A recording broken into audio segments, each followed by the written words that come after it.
you, Hempstalk. Great to be here in Oregon. Yeah. You enjoying this beautiful day today?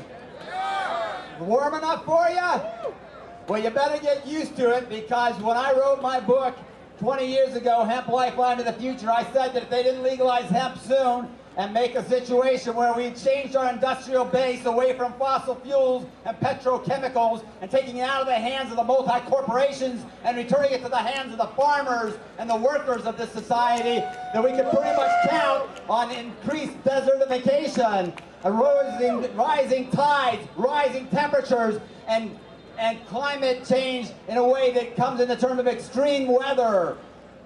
And guess what didn't happen? The government did not step in and do the right thing, and guess what has happened? The ocean has risen 8 inches since I wrote that book. The polar ice caps have melted away to a large extent, more in the North Pole than the South, of course.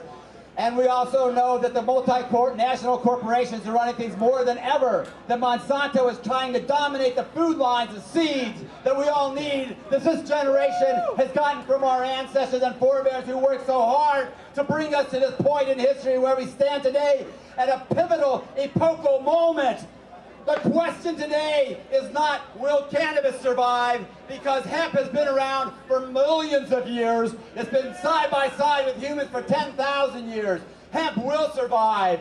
The question is, will the human race, is the human race smart enough to start to use hemp to make sure that we survive, that you survive, that your children survive, that our economy grows in a way that doesn't require constant increases in consumerism and constant destruction of our forests and pollution of our environment. This is the moment where we stand today. And as I'm here at the stage here at Hempstalk, I'm reminded that the last time I came and stood on the stage, I was walking onto the stage to speak, and a good friend of mine was walking off the stage, having just spoken. And that guy was named Jack Harrer, and he went off the stage, and I saw him sit down next to a tree, and I went on the stage to speak, and it was the last time I saw Jack alive. The spirit of Jack Harrer is here today. It's in this land like nowhere else, because this is where Jack poured it out. And you are the people who remember him and who remember the dream.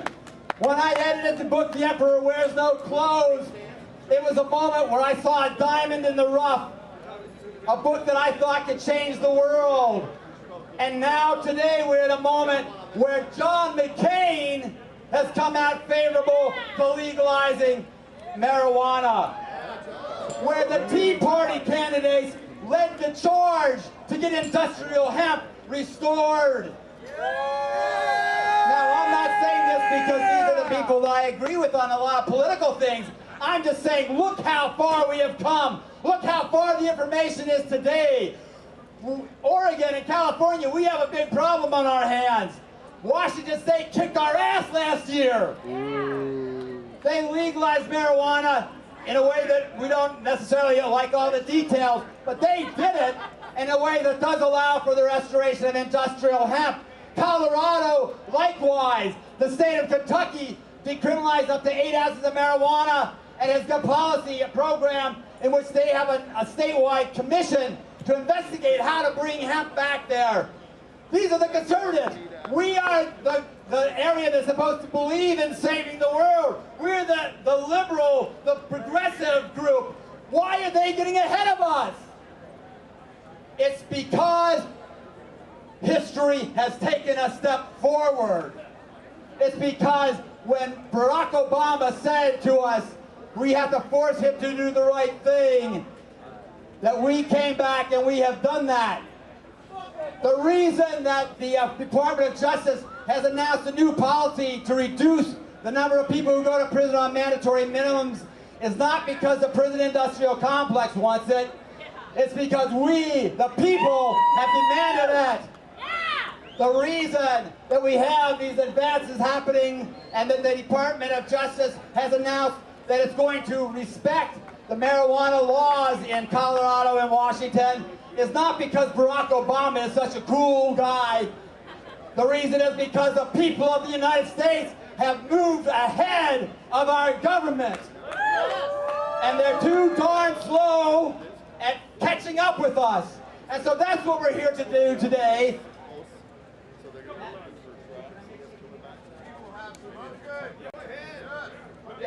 Hey, I'm not trying to steal the thunder of my next speaker, a good friend of mine, Paul Stanford.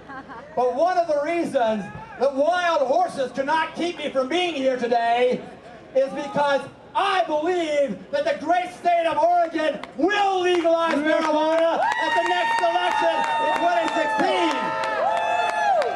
And I'm more confident than ever because of what Paul is going to tell you about 3 initiatives that have just gotten approved to be circulated. And so if there's anybody out there who really thinks that you want a future where your children can grow up in an environment that is not toxic, in a world that is not controlled by Monsanto and international corporations, you better register, you better get your petition and get out and collect the signatures to put this thing on the ballot, because we can't keep waiting.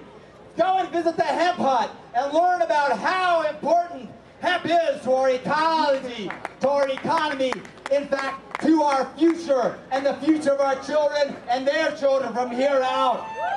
As a child of the baby boomer generation, I'm embarrassed at the condition which my generation passed the world on to your generation.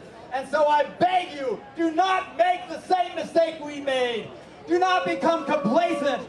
Do not become self-indulgent. It's too important. It's too important. This is our human race.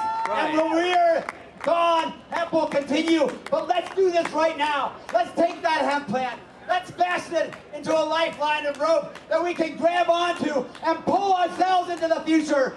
We need you to do that. It starts here today. Yeah. Thank you very much. I'm Chris Conrad. Hemp for victory. Chris Conrad, passionate and dedicated activist. Can you do no less? Show passion, show dedication. Go hard for weed. Do you understand where I'm coming from?